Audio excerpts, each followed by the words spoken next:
Iran एक ऐसा देश जहां अचानक आसमान से बम गिरने लगते हैं, शहरों में धमाके गूंजते हैं, इंटरनेट बंद कर दिया जाता है और लोगों को ये खबर मिलती है कि उनके देश का सबसे ताकतवर नेता अब जिंदा नहीं रहा।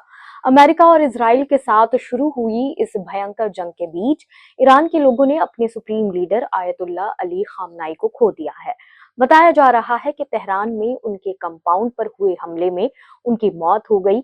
इसी हमले में उनके परिवार के कई सदस्य भी मारे गए।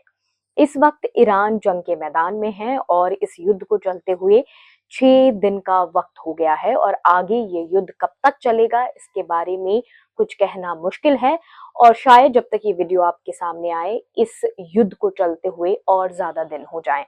लेकिन इस पूरी कहानी में एक नया नाम तेजी से सामने आ रहा है, मुज्तबा खामनाई का।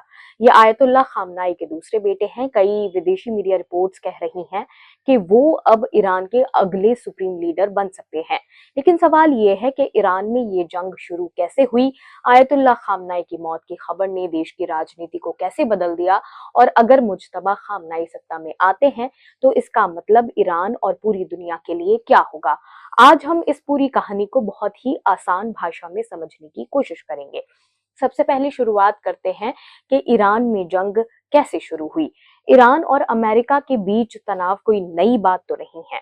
ये दुश्मनी कई दशकों से चली आ रही है। 1979 की इस्लामिक क्रांति के बाद से ही ईरान की सरकार और अमेरिका के बीच रिश्ते बेहद खराब रहे हैं। वक्त के साथ ये तनाव और बढ़ता गया, खासकर तब जब ईरान के परमाणु कार्यक्रम को लेकर अमेरिका और पश्चिमी देश परेशान होने लगे। उनका आरोप था कि ईरान परमाणु हथियार बनाने की कोशिश कर रहा है। दूसरी तरफ इजराइल भी लगातार कहता रहा कि अगर ईरान परमाणु हथियार बना लेता है तो ये उसके लिए सबसे बड़ा खतरा होगा। इसी तनाव के बीच हाल के दिनों में हालात अचानक बहुत ज्यादा बिगड़ गए। बताया जा रहा है कि अमेरिका और इजराइल ने ईरान के कई सैन्य ठिकानों और सरकारी इमारतों पर बड़े पैमाने पर हवाई हमले शुरू कर दिए। इन हमलों के दौरान तेहरान सहित कई शहरों में भारी बमबारी हुई। इसी बमबारी में ईरान के supreme leader ayatollah Ali Khamenei के कंपाउंड को भी निशाना बनाया गया। रिपोर्ट्स के मुताबिक इस हमले में आयतुल्ला खामनाई की मौत हो गई। उनकी पत्नी के साथ परिवार के कई और सदस्यों की भी जाने गई। आयतुल्ला खामनाई करीब 36 साल तक ईरान के सुप्रीम लीडर रहे। ईरान की राजनीति में सुप्रीम लीडर का पद सबसे ताकतवर माना जाता है। ईरान में राष्ट्रपति होता है, संसद होती है, लेकिन असली ताकत सुप्रीम लीडर के हाथ में होती है। सेना, विदेश नीति, न्यायपालिका और कई बड़े फैसलों पर अंतिम अधिकार सुप्रीम लीडर का ही होता है। इसलिए खामनाई की मौत सिर्फ एक इंसान की मौत नहीं मानी जा रही है, बल्कि इसे ईरान की राजनीति के सबसे बड़े झटके में से एक बताया जा रहा है। अब ईरान की सत्ता को लेकर लोगों के मन में काफी सवाल है। खामनाई की मौत के बाद ईरान में तुरंत एक अस्थायी व्यवस्था बनाई गई है।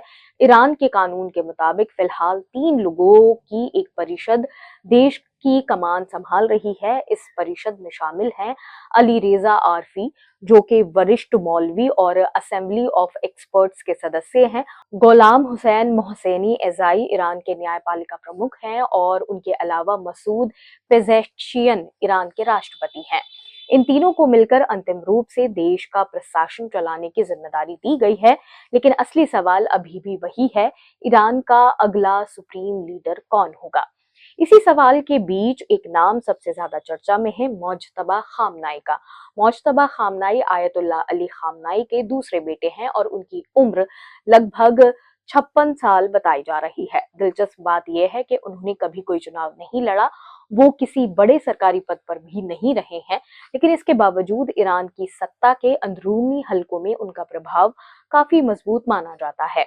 कई रिपोर्ट्स कहती हैं कि उनके ईरान के रेवोल्यूशनरी गार्ड यानी कि आईआरजीसी के साथ गहरे ताल्लुकात हैं।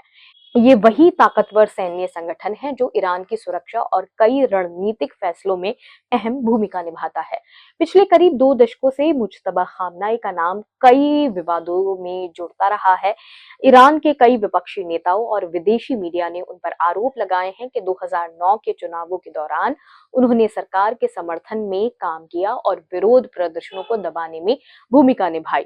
2009 में ईरान में बड़े पैमाने पर विरोध प्रदर्शन हुए थे, जिन्हें ग्रीन मूवमेंट कहा गया। उस वक्त सुरक्षा बलों और बसीज नाम के अर्धसैनिक ताकत ने प्रदर्शनकारियों पर सख्त कार्रवाई की थी।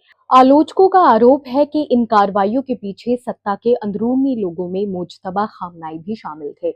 हालांकि इन आरोपों पर उनकी तरफ से कभी कोई सार्वजनिक प्रतिक्रिया नहीं आई है। क्या ईरान में बन सकती है एक नई डायनेस्टी?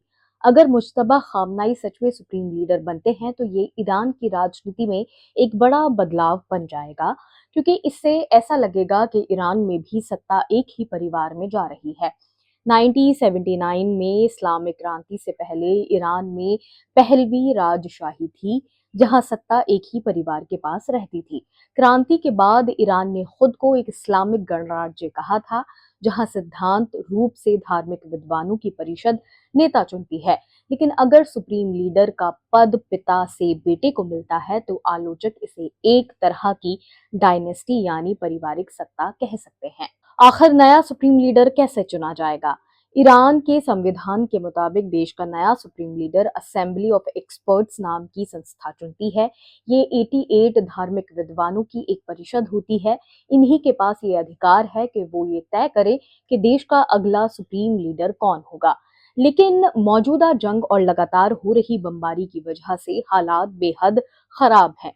रिपोर्ट्स के मुताबिक इस परिषद से जुड़ी कई इमारतें भी हमले की शिकार हो चुकी हैं।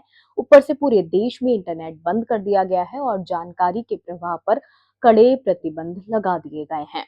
आगे क्या हो सकता है? अगर मुज्तबा खामनाई सच में सत्ता संभालते हैं तो कई विशेषज्ञ मानते हैं कि ईरान की नीतियों में बहुत बड़ा बदलाव शायद ना आए। उन्हें एक हार्ड लाइन यानी सख्त विचारधारा वाला नेता माना जाता है। इसका मतलब ये हो सकता है कि ईरान अमेरिका और पश्चिमी देशों के साथ जल्दी किसी समझौते या बातचीत के लिए तैयार ना हो, और अगर ऐसा हुआ तो मध्य पूर्व में तनाव और भी बढ़ सकता है। तो कुल मिलाकर ईरान इस वक्त अपने इतिहास के सबसे मुश्किल दौरों में से गुजर रहा है।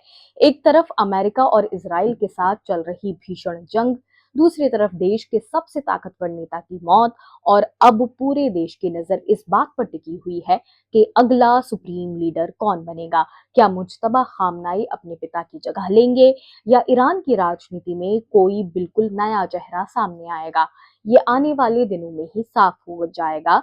लेकिन इतना जरूर है कि जो फैसला होगा उसका असर सिर्फ ईरान पर नहीं बल्कि पूरी दुनिया की राजनीति पर पड़ेगा। फिलहाल आपका इस मुद्दे पर क्या सोचना है, हमें बताएं, और ऐसे ही और वीडियोस देखने के लिए जुड़े रहिए ऑब्जर्वर पोस्ट के साथ। शुक्रिया।